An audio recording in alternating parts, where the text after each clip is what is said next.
Hai teman-teman yang berbahagia, berjumpa kembali dengan saya Dr. Andri, spesialis kedokteran jiwa dari Rumah Sakit Omni Alam Sutera Tangerang. Di kesempatan kali ini saya ingin sedikit berbincang tentang beberapa pasien yang hari ini datang ya ke Omni Hospital Alam Sutera. Dan saya menemukan banyak di antara mereka itu baru merupakan pasien yang baru awal pertama mengalami gejala-gejala yang berkaitan dengan psikosomatik lambung ya. Jadi kelihatannya saat ini pasien yang datang itu sudah lebih banyak juga yang baru awal. Jadi baru 1 bulan kurang mengalami gejala-gejala tersebut. Dan ini salah satu tanda baik ya, karena biasanya kan kalau dulu itu seringkali ya sampai sekarang juga masih sih ketemu pasien yang gangguan lambung itu yang sudah bertahun-tahun atau berbulan-bulan ya pengobatan lambung tidak ada perbaikan. Nah, baru dia mikir apakah ini merupakan suatu kondisi psikosomatik. Dan saya bersyukur sekali gitu ya, ada beberapa pasien yang mendapatkan pengetahuan baru setelah mendengarkan wawancara saya dan dokter Kakak spesialis penyakit dalam konsultan gastroenterologi di video YouTube channel saya ini. Dan ini merupakan satu hal yang mungkin bisa membantu teman-teman juga ya untuk memahami lebih jauh lagi terkait dengan masalah gangguan cemas, psikosomatik, dan kaitannya dengan lambung. Jadi kalau kita bicara tentang masalah sakit lambung yang punya kaitannya dengan psikosomatik itu, kalau saya terangkan ke pasien itu, kita harus melihat dari sisinya begini. Pertama, ada pasien yang memang punya gejala sakit lambung. Ya, jadi dia nih memang sakit lambung lah awalnya.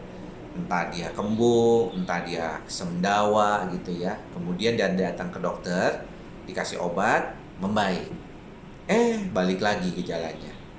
Membaik, balik lagi gejalanya. Nah, kondisi seperti ini yang membuat banyak konteksnya adalah si pasien itu bolak-balik gejalanya terus menerus gitu ya. Dan akhirnya malah nggak baik-baik gitu ya. Bingung gitu ya.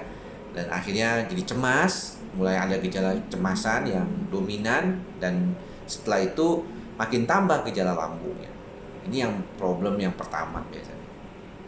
Yang kedua, si pasien ini memang tipikalnya pencemas, tetapi mungkin tidak terlalu dominan pada awal-awal sampai suatu saat dia mengalami suatu kondisi yang berat. Ya, kecemasannya itu kecemasan panik, gejala lambungnya sangat dominan, datang ke rumah sakit dibilangnya ini dari lambungnya. Jadi si pasien merasa kondisinya itu tidak nyaman sekali. Dan akhirnya membuat si pasien mengalami suatu kekhawatiran, ya, ketakutan. Ya, takut sakit lambungnya berulang. Nah, sebenarnya yang salah dia mempersepsikan bahwa sakit lambung itu dikira beneran sakit lambung, padahal sebenarnya itulah serangan cemas. Ya, panic attack yang dominan gejalanya adalah gejala lambung. Nah, pada keadaan ini, maka yang paling penting adalah bagaimana mengatasi cemasnya. Lalu bagaimana pandangan psikosomatik dalam hal ini? Saya sebagai dokter jiwa yang bergerak di bidang psikosomatik atau seorang psychosomatician melihat konteksnya itu seperti ini. Kalau kita melihat dasar katanya psikosomatik, maka kelihatannya yang harus diperbaiki duluan kan psikologisnya, baru somatiknya gitu ya. Tetapi ternyata tidak. Ketika saya berbincang dengan teman-teman penyakit dalam atau gastroenterologi seperti dokter Kakak, saya selalu bilang, yang pertama kali kita obatin tetap somatiknya. Jadi gejala fisiknya diobatin dulu dengan pengobatan, obat-obatan gangguan kecemasan dan obat-obatan gangguan lambung itu sendiri yang aman. Nah, ini yang suka lupa nih, yang aman untuk lambung. Karena gejala lambungnya bisa terinduksi kalau pemakaian obat psikiatriknya itu langsung dosis tinggi biasanya, ya. Makanya daripada itu, kalau sering kali mendapatkan beberapa pasien yang sudah datang nih ke dokter jiwa, tetapi mendapatkan pengobatan dengan golongan serotonin yang langsung tinggi dosisnya, biasanya langsung 1 tablet begitu ya, fluoxetine atau sertralin ya yang paling sering, itu berasa malah nggak enak, lambungnya malah nggak enak, mual gitu, ataupun rasanya jadi sakit atau sakit diare. Ini yang seringkali berbeda. Ternyata kita mesti dosisnya kecil dulu ya, bahkan kita membantu juga dengan obat-obatan yang fokus ke keadaan yang berkaitan dengan lambungnya juga. Nah, kalau lambungnya sudah baik, maka yang paling penting utama kedua adalah bagaimana mencegah jangan kambuh lagi nih. Ya, tahapan pengobatan psikosomatik lambung ini gimana nih?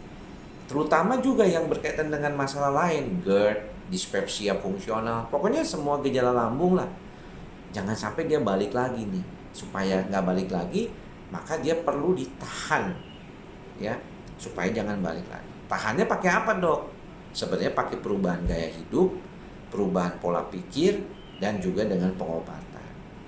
Ya, perubahan gaya hidup ini juga salah satu yang penting. Seringkali susahnya itu disuruh berubah penyakit itu mungkin dengan obat dikiranya baik, tapi ternyata perubahan gaya hidup itu juga salah satu yang penting. Orang tuh mau nggak mau harus belajar untuk membantu dirinya dengan lebih baik lagi. Harus menjadi suatu pola perilaku yang stabil, yang membuat dia nyaman lah. Ya, ini yang susah buat sebagian orang. Karena menurut mereka banyak kecemasan itu dikaitkan dengan faktor lingkungan, faktor pekerjaan, rumah tangga, anak, ya, sekolah, kuliah gitu, dan banyak faktor lainnya. Nah, jadi ini penting, nomor satu nih harus diperbaiki juga. Kemudian dalam pola kehidupan sendiri, pola makannya, jenis makanannya, ya yang penting. Walaupun tidak semua orang harus pantang, ya. Saya tahu tuh beberapa pasien saya tuh sampai kurusnya lebih dari 10 kilo, ya, karena sakit lambung ini. Padahal sakit lambung psikosomatik, nggak ada apa-apa di endoskopi itu, semuanya bagus. Tapi kenapa dia kurus? Karena pantangannya banyak banget, sampai cuma makan bubur aja sama misalnya kecap gitu ya. Karena saking takutnya lambungnya itu kena. Padahal kalau lambungnya itu baik semuanya, ya dia makan biasa ya nggak apa-apa. Kan makan biasa itu malah bagus untuk mengunyah dan mengeluarkan amilasenya dari mulutnya itu untuk membantu proses pencernaannya. Jadi seringkali kita menjadi tidak dominan baik karena gaya hidup kita yang nggak benar juga. Merokok, ya, masih merokok ini juga, makan gorengan, ya, gluten atau tepung yang banyak ini juga salah satunya. Alkohol juga salah satunya yang membuat masalah. Nah, yang ketiga itu yaitu pengobatan yang tepat. Ya, pengobatan yang tepat ini memang nggak gampang. Ada beberapa orang yang perlu berkali-kali pindah dokter untuk mendapatkan pengobatan yang tepat. Ya, tetapi kalau misalnya kita sudah tahu dasarnya, oh ternyata ini adalah masalah yang psikosomatik, yang dominan terkait dengan masalah itu, maka kita bisa segera membantu pasien dengan menerapkan tahapan pengobatan. Berapa lama, Dok? 3-6 bulan, ya, rata-rata 3-6 bulan. Ada beberapa kasus yang tadi saya ketemu itu, saya bilang ini sih paling cuman 1 kali berobat, mudah-mudahan ini bisa membaik. Karena Anda datang dalam kondisi yang masih awal, masih ringan, ya, mudah-mudahan tidak masalah buat ke depan.